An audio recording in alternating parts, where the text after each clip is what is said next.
ಶ್ರೀನಿವಾಸಗುರುಗಳಾದಂಥ ಮಂಜುನಾಥ ಸ್ವಾಮೀಜಿ ನೇತೃತ್ವದಲ್ಲಿ ಸಂತೋಷ್ ಲಾಲ್ ಮಂತ್ರಿಯವರು, ಶ್ರೀನಿವಾಸ ಮಾನೆ ಶಾಸಕರು, ನಾನು MLC MG ಮುರಳಿ ಮತ್ತೆಲ್ಲರೂ KKP ಅಧ್ಯಕ್ಷ Shri Rakesh KKP governing council sir More ಅವರು, ಸರ್ ಶಿಂದೆ ಅವರು, ಸರ್ ಶಿಂದೆ ಮತ್ತು ಕರ್ನಾಟಕ ವೆಲ್ಫೇರ್ ಅಸೋಸಿಯೇಷನ್ ಅಧ್ಯಕ್ಷರಾದಂಥ ಮನೋಜ್ ಅವರು, ಯುವ ನಾಯಕರಾದಂಥ ರೋಹಿತ್ ಅವರು, ನಮ್ಮ ಸುನೀಲ್ ಅವರು,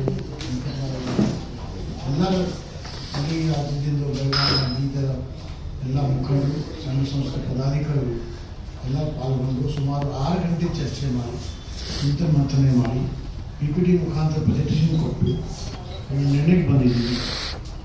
ಆ ನಿರ್ಣಯ ಏನಂದರೆ, ನಮ್ಮ ಮರಾಠ ಸಮಾಜ ಏನು ಸಿನಾನಮಸ್ ವರ್ಡ್ಸ್ ಸಾಕಷ್ಟು ಆ 3Bಯಲ್ಲಿ ಜನಪರ ಆಯೋಗದಲ್ಲಿ ರಕ್ಷಣೆ ಆಗಿದೆ.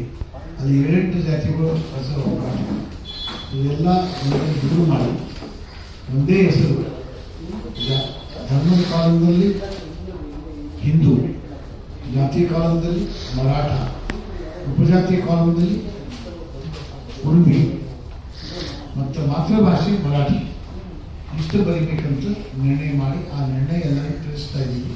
ಎಲ್ಲ ಕಡೆ ಹೋಗಿ ಈ ನಿರ್ಣಯ ಆಗಿದೆ. ನಮ್ಮ ಮುಖಂಡ ಇವರು ಮತ್ತು ಎಲ್ಲರೂ ತಿಳಿಸ್ಬೇಕಂತ ಬಂದಿದ್ದಾರೆ.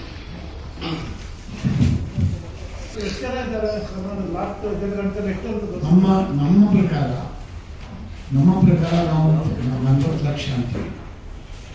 1990ಯಲ್ಲಿ ಚೆನ್ನಪ್ಪ ರೆಡ್ಡಿ ಆಗಿ ಬಂತು, ಅವ್ರು 12 lakhs ಮಾಡಿದ್ರು. 2015ದಾಗ ಕಾಂತರಾಜ್ ರಿಪೋರ್ಟ್ ಏನಾಯಿತು, ಅವ್ರು 15 lakhs ಅಂತ. 25ಯಲ್ಲಿ ಇದೀಗ ಹೆಗಡೆ ಕಮಿಷನ್ ಏನು ರಿಪೋರ್ಟ್ ಬಹಿರಂಗ ಮಾಡಿದೆ, ಅಲ್ಲಿ 18 ಆಗಿದೆ, 16 ಆಗಿದೆ, 16. ಇದು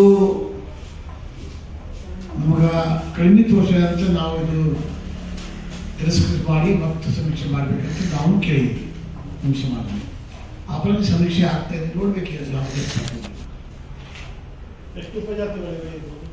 ಉಪಜಾತಿಗಳು ಎಷ್ಟಿವೆ? ಉಪಜಾತಿಗಳು ಸಾಕಷ್ಟು ಇದೆ. ಕೆಲವು 8 ಆಲ್ರೆಡಿ ಕಮಿಷನ್ ರಿಪೋರ್ಟ್ದಾಗ ಬಂದಿದೆ. ಕಮಿಷನ್ ರಿಪೋರ್ಟ್ದಾಗ ಇದರಲ್ಲಿ ಕೆಲವರು ಶಾಂಡಕೋಳಿ ಮರಾಠ ಅಂತಾರ, ನಾಮದೇವ್ ಮರಾಠ ಅಂತಾರ, ಶಿವಾಜಿ ಮರಾಠ ಅಂತಾರ. ಇದು ಸಾಕಷ್ಟು ಉಪಜಾತಿಗಳು ಇವೆ.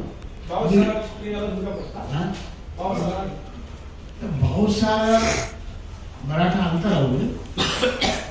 ಈಗ ನಾವು ಅದು ಗೊಂದಲ ಬೇಡ ಓನ್ಲಿ ಮರಾಠ ಅಂತ ನಾವು ಅನ್ಬರ್ಸ್ತಾ ಇದ್ದೀವಿ. ಕ್ಷತ್ರಿಯ ಅಂದ್ರೆ ನಮ್ಮವರೇ ಅಂತೀವಿ. ಕ್ಷತ್ರಿಯದಾಗ ಅದು ಮತ್ತು ಅದು ಬೇರೆ ಇದೆ. ಕ್ಷತ್ರಿಯ ಒಂದು 36 ಕಮ್ಯುನಿಟಿ ಅವ, ರಜಪೂತ, ಬಹುಸಾರ ಇಂಥ ಬೇರೆ ಕಮ್ಯುನಿಟಿ. ಉದಾಹರಣೆಗೆ ಆದರೆ ಹಾಲ ಕ್ಷತ್ರಿಯ ಅಂತ ಬರ್ತದೆ. ಬೇರೆ ಕಮ್ಯುನಿಟಿ ಕ್ರಿಯೆಯಲ್ಲೇ ಬೇರೆ ಕಮ್ಯುನಿಟಿ ಹಾಲ ಕ್ಷತ್ರಿಯ ಅಂತ ಬರ್ತದೆ. ಹೌದು, ಅವರು ಬೇರೆ ಕಮ್ಯುನಿಟಿ ಬೇರೆನೇ ಬರ್ತದೆ. ಕ್ಷತ್ರಿಯ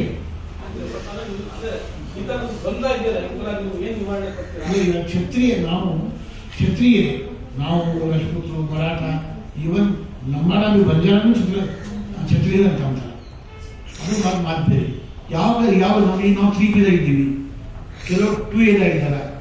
ಮಂಗಳೂರ, ಕೂರ್ಗ, ಉಡುಪಿ, ಆ ಸೈಡ್ ಕರಾವಳಿ ಪ್ರದೇಶದಲ್ಲಿ SC ಇದ್ದಾರೆ, ST ಇದ್ದಾರೆ, ಮರಾಠನೇ ಆ ಪ್ರದೇಶದಲ್ಲಿ. ಬಟ್ ಆ ಪ್ರಕಾರ ಇದು ಈಗ ನಾವು ಯಾವ ಜಾತಿ ಬಳಸ್ತೀವಿ ಅದ್ರ ಮೇಲೆ ಇದು ಕ್ಲಾಸಿಫಿಕೇಶನ್ ಆಗಲ್ಲ. ಇವತ್ತಿನ ಕ್ಲಾಸಿಫಿಕೇಶನ್ ಆಗಿ ಇದೇ ಇರ್ತದೆ ಇಲ್ಲ. ಸಮೀಕ್ಷೆ ಇದೆ, ಸಮೀಕ್ಷೆಯಲ್ಲಿ ಪ್ಯಾರಾಮೀಟರ್ಸ್ ಇದೆ, ಇಂಡೆಕ್ಸ್ ಇದೆ. ಆ ಇಂಡೆಕ್ಸ್ ಪ್ರಕಾರ 3:2:1 ಇದೆ. ಆ ಸ್ಕೋರಿಂಗ್ ಏನು ಬರ್ತದ ಅದ್ರ ಮೇಲೆ ಡಿಪೆಂಡ್ ಇದೆ. ಬಿಲೋ 50 ಬಂದರೆ ನಾವು ಫಾರ್ವರ್ಡ್ ಆಗಿ ಬರ್ತೀವಿ.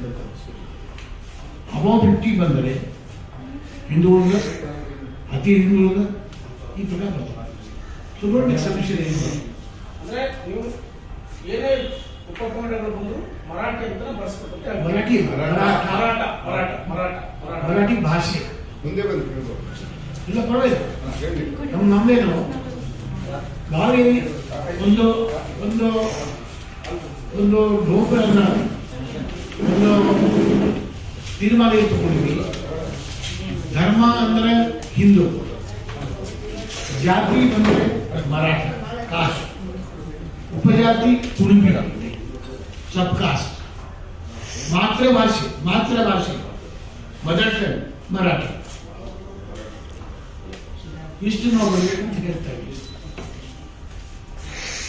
ಈ ಸಮೀಕ್ಷೆ ಭಾಳ ದೊಡ್ಡದಿದೆ, 78 ಕ್ವಶನ್ಸ್ ಇದೆ, ಎಲ್ಲರಿಗೂ ಹೇಳಿದ್ರು. ಆ ಪ್ರಕಾರ ಸೋಷಲ್ ಸಮೀಕ್ಷೆ, ಹೌಸಿಂಗ್ ಇದೆ, ಹೌಸ್ ನಳ ಇದೆ ಇಲ್ಲ, ಟ್ಯಾಪ್ ಇದೆ, ಟಾಯ್ಲೆಟ್ ಇಲ್ಲ, ಈ ಪ್ರಕಾರ ಸಮೀಕ್ಷೆ ಇದೆ. ಎಜುಕೇಷನ್, ಎಕಾನಮಿ, ಆಕ್ಯುಪೇಷನ್, ಈ ಪ್ರಮಾಣ ಏನಾಗ್ತದೆ 3:2:1 ಆ ಪ್ಯಾರಾಮೀಟರ್ನ ಬರಬೇಕು ನಾವು ಇಂಡಿಕೇಟರ್ದಾಗ.